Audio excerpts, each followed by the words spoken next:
Assalamualaikum warahmatullahi wabarakatuh. Selamat siang insan muda madani dimanapun kamu berada.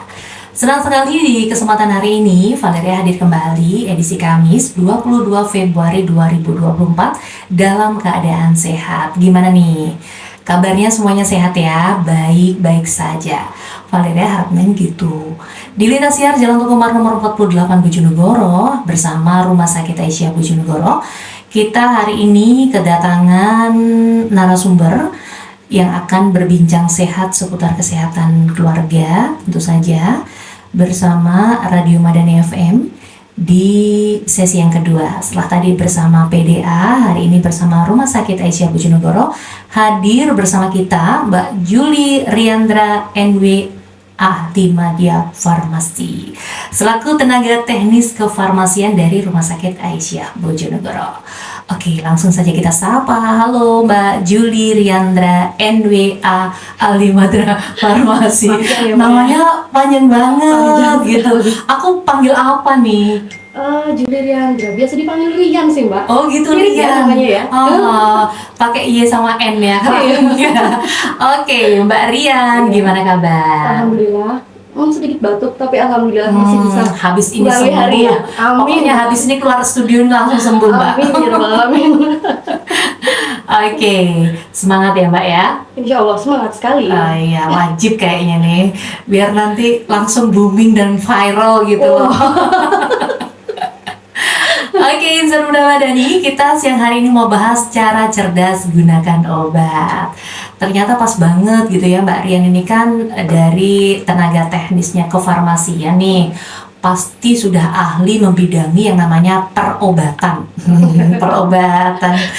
Oke Mbak, kalau bicara tentang cara cerdas gunakan obat, berarti ada cara nggak cerdas dong Mbak? Nah, itu dia. Untuk cara cerdas itu sebenarnya apa sih Mbak? Kita harus tahu dulu ya arti cerdas. Kalau cerdas itu menurut KBBI yang saya baca itu sempurna perkembangan akal dan budayanya sehingga kita mampu berpikir secara logis. Nah, untuk cerdas menggunakan obat sendiri itu kita juga ada ilmunya. Nah, penggunaan obat itu sendiri dari pemerintah itu melalui Kemenkes sudah mencanangkan sebuah gerakan namanya Gema Cermat. Gerakan masyarakat cerdas menggunakan obat. Itu di tanggal 13 November 2015. Nah, mencakup apa saja itu? Mencakup penggunaan obat dan penerapan dagu sibu.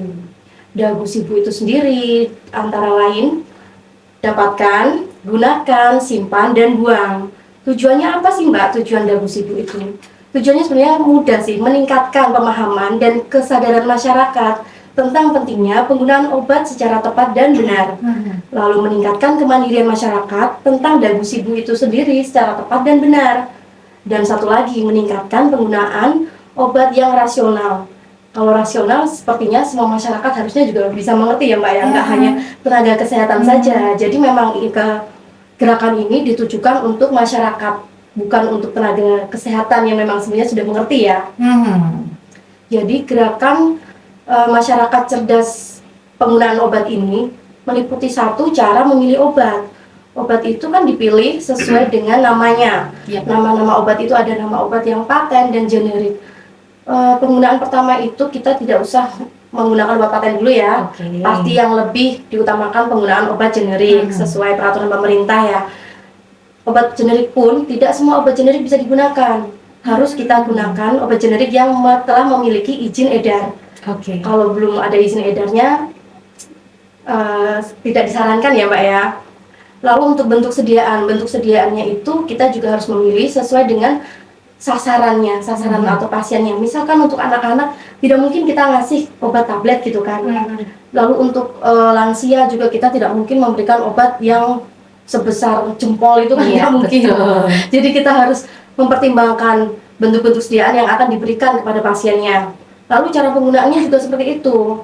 Pada pasien-pasien yang memang masih bisa sadar, maksudnya masih bisa diajak untuk bicara, masih bisa mengerti, mungkin kita bisa kasih obat-obat oral untuk diminum. Tapi untuk pasien yang memang keadaan gawat darurat itu pasti lebih prefer kita pakai obat-obat yang injeksi yang tanpa penggunaan oral. Lalu untuk penandaannya juga begitu, kita harus perhatikan, dan efek farmakologi atau efek yang diberikan obat itu ke tubuh kita. Jadi setelah kita menggunakannya, kita sebelumnya harus tahu sih ini obat antibiotik, obat ini obat untuk pereda nyeri, itu kita juga harus tahu sebagai masyarakat. Jadi kita memang wajib dan berhak tahu. Nggak hanya kita beli obat, Mbak beli obat pulang selesai, enggak. Jadi kita bisa tanya, Mbak beli buat ini, fungsinya apa sih, isinya apa sih, kandungannya apa sih, seperti itu. Itu wajib kita tanyakan saat kita membeli obat. Jadi untuk hal-hal yang harus diperhatikan dalam pemilihan obat itu adalah reaksi alergi. Misalkan kita minum obat, kok tiba-tiba bentol atau tiba-tiba ada bengkak di bagian yang tidak merata, atau kok rasanya ada perasaan perut tidak enak, biasanya yang paling sering dikeluhkan kan itu.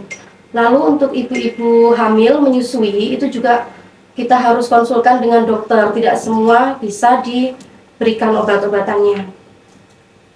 Lalu dengan pasien dengan kasus-kasus diet tertentu, misalkan diet garam, diet rendah gula, itu juga harus diperhatikan dalam pemberian obatnya.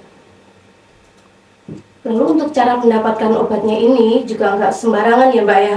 Jadi kita bisa dapatkan di apotek, di instalasi farmasi rumah sakit, klinik-klinik obat, toko obat, puskesmas.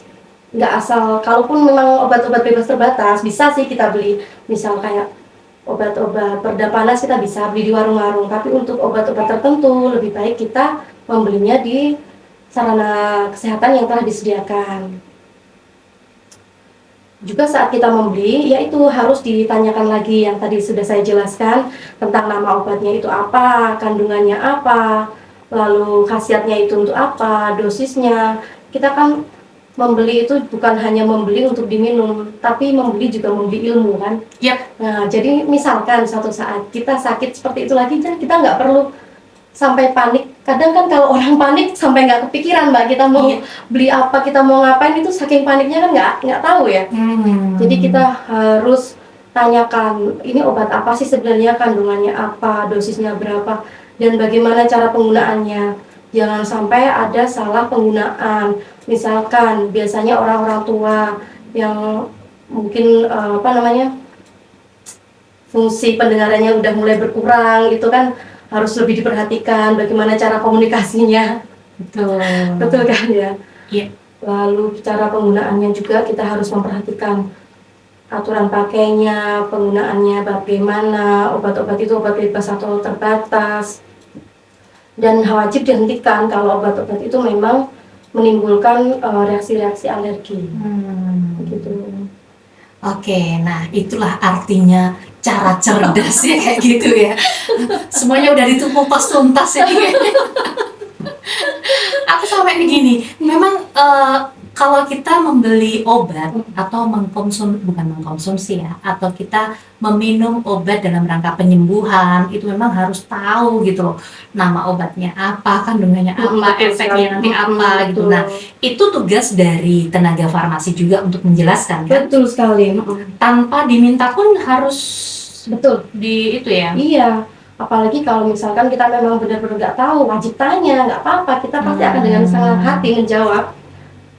Iya, karena memang di beberapa tempat itu ada yang tenaga farmasi itu dengan senang hati menjelaskan, Ibu ini resepnya ini, bukan kandungan, biasanya dosisnya sehari dimakan berapa kali, diminum berapa kali gitu ya.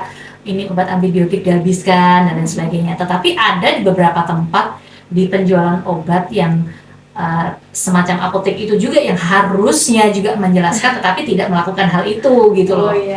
Itu kan juga kadang-kadang membuat kita masyarakat kok nggak ada informasi apa-apa, ya udah langsung tinggal minum aja gitu. Pulang minum gitu ya. Nah, padahal ilmu itu edukasi itu merupakan ilmu yang wajib kita tahu kan sebenarnya. Kita masyarakat tuh nggak tahu loh, ini obat maksudnya kandungannya itu apakah cocok dengan tubuh kita. Siapa tahu kita beli obat ternyata kita punya alergi gitu ya. Alergi gitu. Nah, siapa tahu kita tidak cocok dengan antibiotik yang ini. Nah, kayak gitu kan. Kadang-kadang kita juga beli produk Kucing seperti dalam kucing karung. dalam karung kalau tidak Betul. ada penjelasan semacam itu. Bahkan masyarakat sekarang itu menggampangkan yang namanya obat. Aku sakit perut, apa ya enaknya? Nah. Si A bilang Nah, obatnya itu dia. ini. Betul sekali. Dia si dokter yang bilang, si dokter ya. Kayak dokter aja kayak tahu aja gitu. Nah, gimana nih, pakai Mbak? tanda kutip ya, Mbak ya? Oh, gimana nih? Nah, memang tidak mensikapi? semua. Jadi misalkan salah satu tanda gejala penyakit itu tidak semua gejala itu obatnya sama, Iya, penyakitnya betul. sama. Kita sama-sama pusing nih, sama-sama sakit kepala. Tapi tidak semua sakit kepala itu ya cuma sakit kepala saja. Mungkin yang satu sakit kepala karena mikir cicilan ya, Mbak ya. Iya, Yang satu bisa sakit jadi. kepala karena mikir anaknya yang berantem di rumah kan ya. Kan? Jangan curhat ya. Oke. Jadi begitu. Sakit kepala, misal sakit kepala itu kan baru sebuah gejala. Iya, betul. Gejala awal. Jadi harus kita telusuri dulu kenapa nih bisa sakit kepala. Sakit kepala ini kan macam-macam juga obatnya. Bisa diminum obat A, obat B, obat C. Jadi jangan samakan, Mbak. Gitu dia. Kadang-kadang ya itu Dari tadi. tetangga, itu si A minum ini sembuh kok. Nah, ini si B Coba. minum ini sembuh. Ya jangan coba-coba ya, Mbak ya. Itu yang masih obat yang dikonsumsi oleh manusia, Mbak. Betul. Aku pernah mendapati itu ada obat yang dipakai untuk hewan. Itu dikonsumsi oleh manusia, bayangkan. Wow. Aku sampai kaget gitu loh, dalam artinya gini. Dan itu memang sembuh, Mbak. Oh, Nah, kita itu- tidak tahu ya, kita iya, tidak tahu loh ya. Semuanya mujizat itu berarti. semuanya sudah ada yang ngatur ya, Betul. sembuhnya dari mana dulu gitu. Tapi karena manusia itu merekomendasikan, Nah, itu. otomatis kan ini loh obat ini yang biasanya dipakai untuk si kucing atau si ayam gitu, sembuh gitu. Aku kadang-kadang habis pikir kok bisa gitu ya, saking pingin sembuhnya Iya, itu iya, tadi. Nah itu berarti tidak rekomendasi ya? Tidak, Mbak. Kita sama-sama manusianya yang sakitnya sama aja tidak direkomendasikan untuk minum obat yang sama, apalagi dengan hewan, Mbak. Itu dia. Aku kadang-kadang kalau ingat tuh kenapa ya manusia selucu ini gitu. Karena memang mungkin ilmunya juga kurang. Terus saking dia Iya, menahan terus pingin sembuhnya, dicobalah obat A, B, C, D kayak gitu.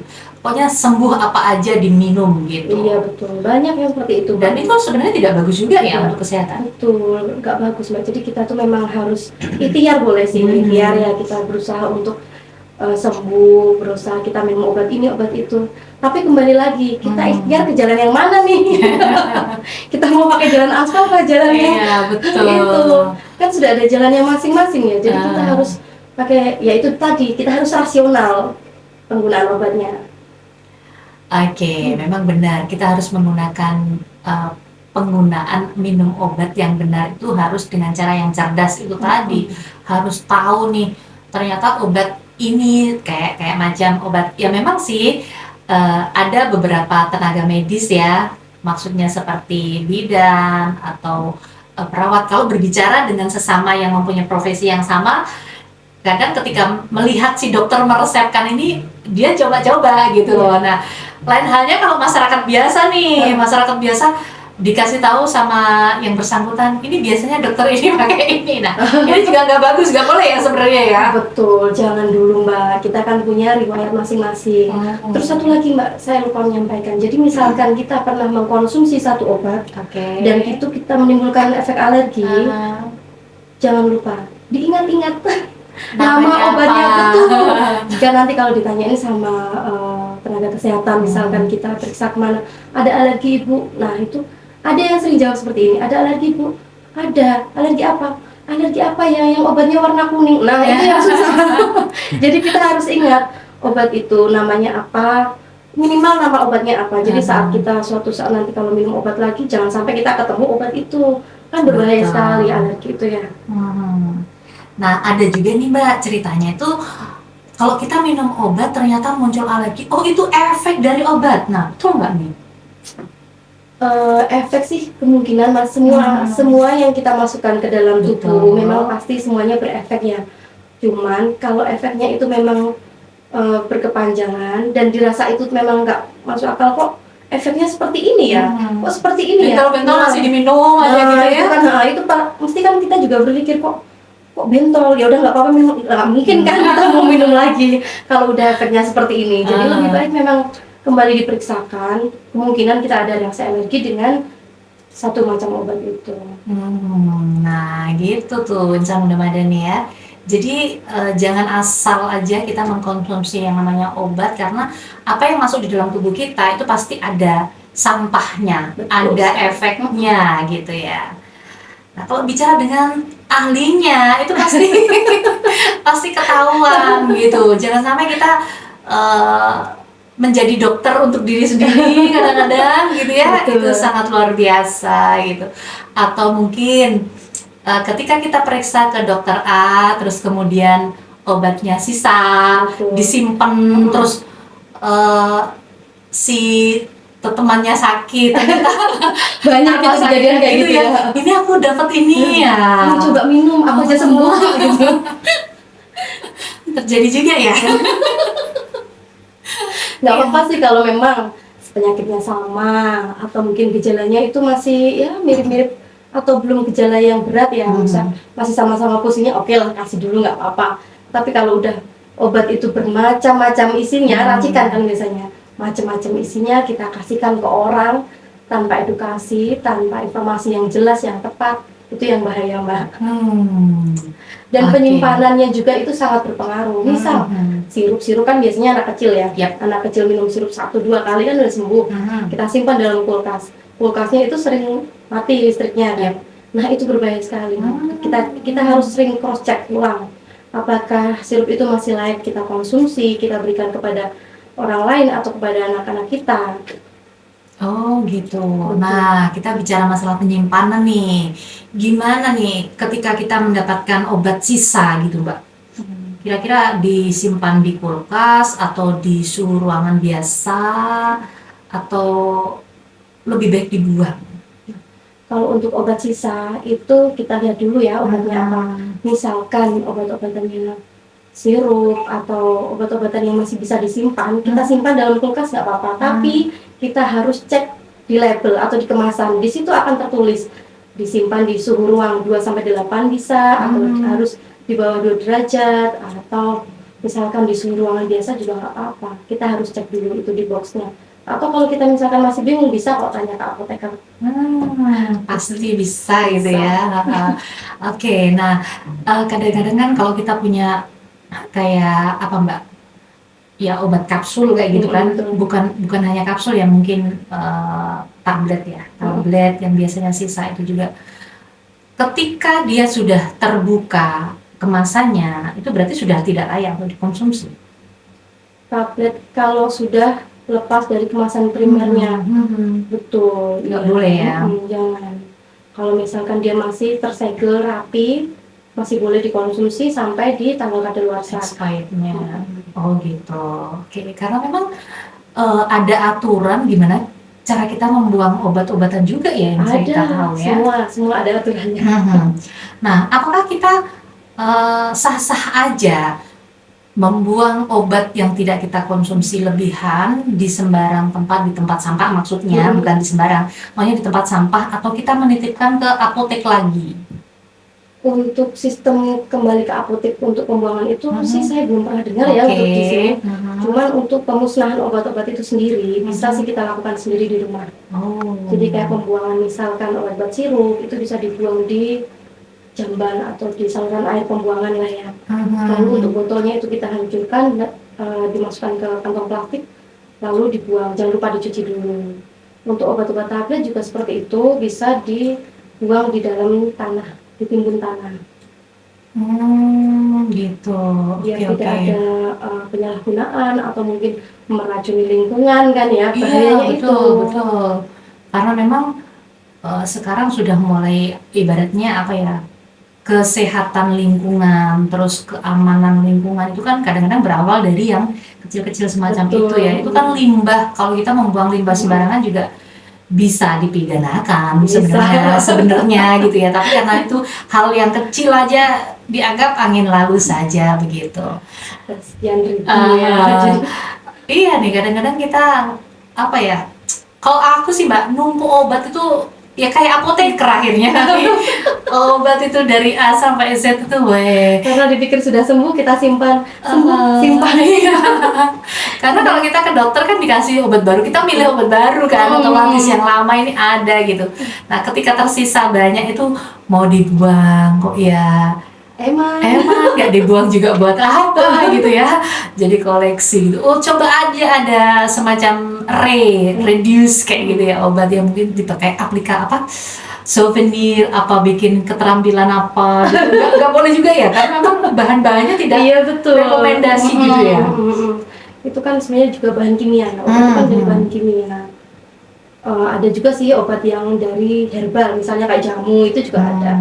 Tapi tetap saja kalau kita memang nggak ngerti bahannya itu apa, jangan coba sekali-sekali dicampurkan. Eksperimen gitu ya. Karena ya itu tadi, kembali lagi ke diri kita masing-masing. Kalaupun kita punya ilmu tentang itu ya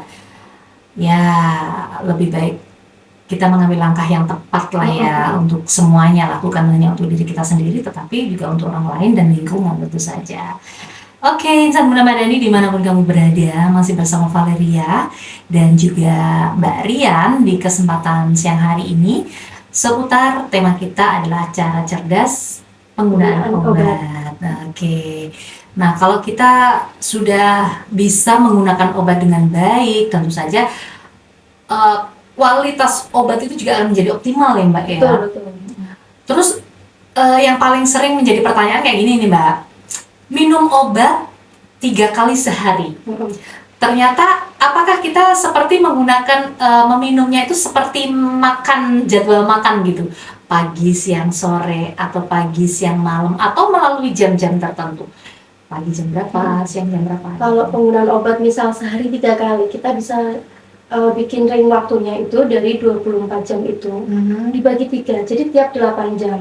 Tetap harus begitu ya? Sebenarnya seperti itu. Jadi waktu tidur itu tidak terpotong waktu tidur, tapi kebanyakan sih kita minumnya itu setelah makan kan. Jadi jam makan itu kita jadikan patokan.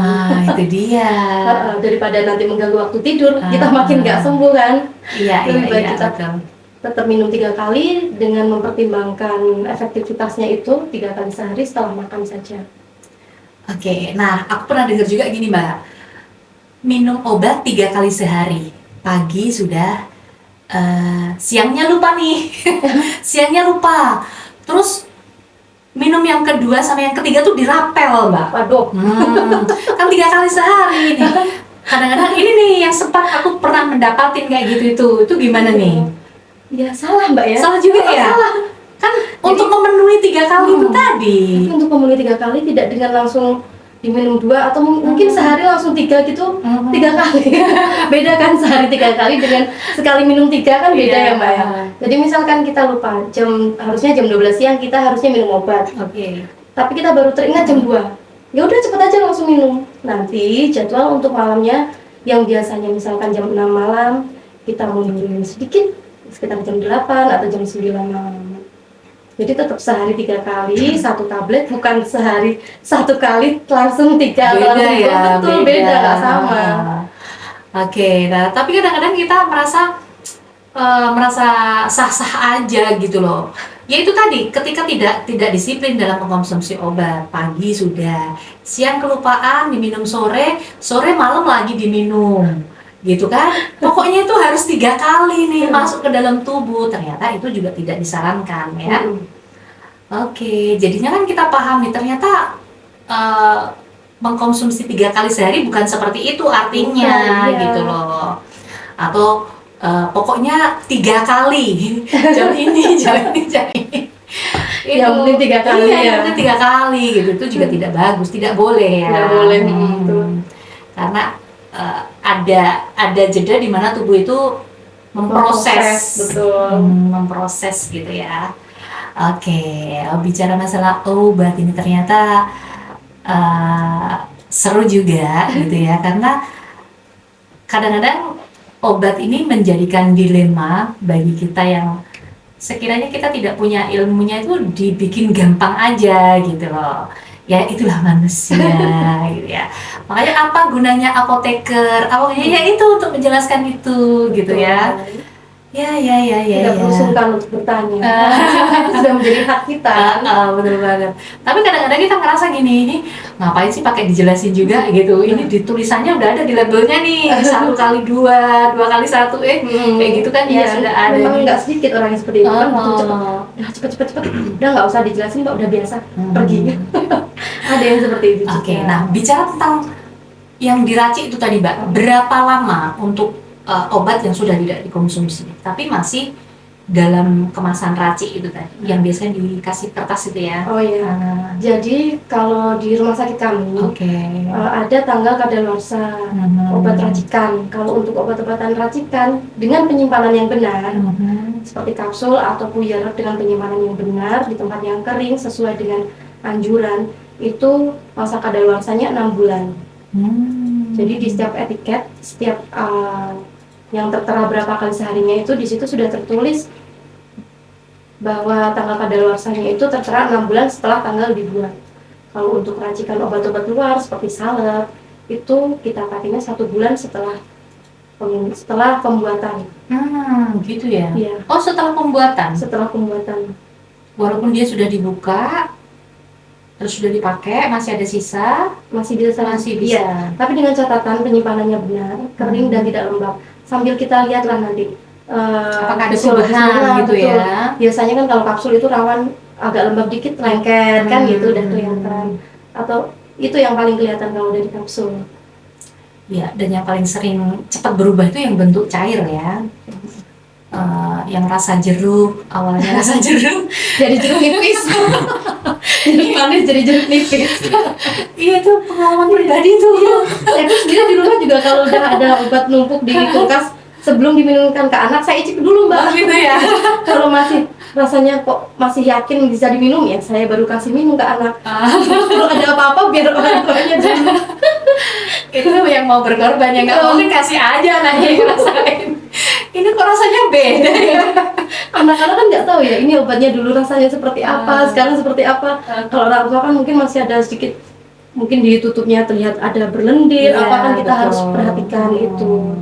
Pas dituang juga kita harus lebih teliti lah intinya. Nah, untuk antibiotik nih, Mbak, untuk antibiotik yang cair nih, kan biasanya anak-anak ada nih ya antibiotik yang awalnya serbuk dikasih air, terus selang berapa hari itu tutupnya itu udah kayak ada debu-debunya kayak gitu tuh. Itu gimana nih? Masih bisa dikonsumsi juga selama masa expirednya masih? Kalau untuk sirup kering itu kan namanya sirup kering ya, Mbak ya. Yep. Jadi sirup kering itu adalah sirup dalam bentuk kering yang sebelum penggunaannya itu harus ditambahkan dengan air dengan jumlah tertentu dan harus disimpan di kulkas. Nah, harus disimpan di kulkas dan disimpannya itu maksimal 7 hari. Harus. Untuk menstabilkan itu biasanya di suhu 2 sampai 8 derajat. Itu maksimal kita simpan 7 hari. Kalau lebih dari 7 hari harus sudah kita buang, tidak boleh disimpan lagi. Gitu. Memang tidak tahan lama sirup seperti itu. Iya. Karena mungkin banyak yang nggak tahu juga gitu ya. Apalagi yang nggak punya kulkas gitu kan. Dia asal simpan di suhu ruangan yang harusnya itu harus di tempat dingin. Karena ya itu tadi low budget gitu kan, otomatis ya apapun dilakukan lah ya untuk menyelamatkan obatnya tapi tidak menyelamatkan anaknya. Oke, jadi Insan Muda Madani penyimpanan itu juga harus kita perhatikan supaya nanti kualitas dari obatnya itu bisa maksimal ketika masuk ke dalam tubuh si yang mau mengkonsumsi obat. Oke, 102,5 Radio Madani FM masih bersama Valeria dan juga Mbak Ria nih. Bagi kamu sekali lagi yang mau ikutan gabung bertanya-tanya seputar tema kita di satu layanan saja di 0353891788 sampai nanti pukul 3 sore. Masih ada waktu sekitar 14 menit ke depan nih bagi kamu yang mau ikutan gabung. Kita akan break dulu ya, Mbak ya. Boleh. Oke, kembali lagi bersama Valeria dan juga Mbak Rian. tenaga farmasi dari Rumah Sakit Aisyah Bojonegoro yang sudah membersamai kita dari pukul 2 tadi dengan temanya cara cerdas penggunaan obat. Nah, Mbak Rian, kita bicara sedikit tentang penggunaan obat atau pembelian obat nih ya. Karena dengan maraknya iklan di televisi atau di dunia sosial media sosial itu kan banyak banget nih. Betul. Obat ini ampuh untuk menyembuhkan ini. Nah, gimana nih mensikapi hal tersebut? Atau mungkin banyak juga dari kita beli obatnya di warung sebelah kayak gitu, Iya. dengan keluhan-keluhan yang biasa kita rasakan. Apakah itu rekomendasi, Mbak? Nah, maka dari itu kan ada gerakan cerdas masyarakat penggunaan obat ini, tujuannya salah satu itu, Mbak. Jadi kita lebih cerdas dalam memilih obat, nggak asal ada iklan obat misalnya. Biasanya yang paling sering kan iklan obat ambeien mungkin biasanya, karena dia memang sudah capek ambeien terus-terusan, kita coba obat ini yang ada di iklan sering muncul. Nah, tujuan dari Gema Cermat ini sebenarnya adalah mengedukasi masyarakat, nggak asal beli obat. Jadi obat-obatan itu kan sudah ada pelabelannya. Pelabelannya itu bisa kita cek di belakang kemasan obat. Pelabelan itu tujuannya apa sih? Untuk mengetahui kalau obat ini obat-obat golongan obat ini obat bebas terbatas, atau obat-obat keras yang biasanya disediakan dan boleh kita beli di warung-warung ataupun di toko-toko obat tanpa menggunakan resep dokter. Itu bisa obat bebas dan obat bebas terbatas. Untuk obat bebas sendiri itu kan banyak, misalkan obat-obat gatal yang paling sering saut-saut gatal, obat bedak salisil, atau mungkin paracetamol itu kan yang paling sering. Nah, sedangkan obat bebas terbatas ini yang agak harus perlu perhatian ya. Oke, seperti apa tuh? Contohnya obat-obat keras. Di belakangnya itu kan sudah ada penandaan P nomor 1, awas obat keras, bacalah aturan pakai. Seperti itu, pasti sering dengar dan sering baca ya. Atau mungkin ada simbol-simbol tanda warna bulat itu. Betul, kalau obat bebas itu kan simbolnya warna hijau bulat. Oke. Kalau yang obat bebas terbatas itu berwarna biru. Bukan merah ya? Bukan, kalau yang merah itu beda lagi. Itu yang obat-obat jarang kita temukan lah kalau kita nggak periksa ke dokter. Itu kan pembeliannya harus menggunakan resep dari dokter. Oke, Insan Muda Madani, kebersamaan kita nih tentang obat ternyata membawa pencerahan gitu ya. Jangan sembarangan kita mengkonsumsi obat atau membeli di tempat yang tidak seharusnya. Boleh, asal yang apa ya, ibaratnya yang resikonya sedikit gitu ya. Iya, Gimana betul. ya? Yang rasional, kita juga harus lebih teliti lah intinya. Oke. Dan Mbak Rian nggak terasa ya. Ini kalau sampai malam pun nggak bakal terasa gitu. Oke, sebagai closing statement nih Mbak yang mau disampaikan kepada Insan Muda Madani. Jadi menurut saya ini penggunaan obat, apalagi gerakan masyarakat cerdas penggunaan obat itu bukan hanya saat kita mau menggunakan obat, tapi saat kita melihat ada obat di rumah itu kita harus mulai cerdas. Apa yang perlu kita cerdaskan dari situ kita lakukan. Yang pertama adalah cara penyimpanannya, lalu tanggal-tanggal kadaluarsanya dilihat. Apakah obatnya sudah mulai berubah, harus kita cek ulang kembali. Begitu saja Mbak dari saya.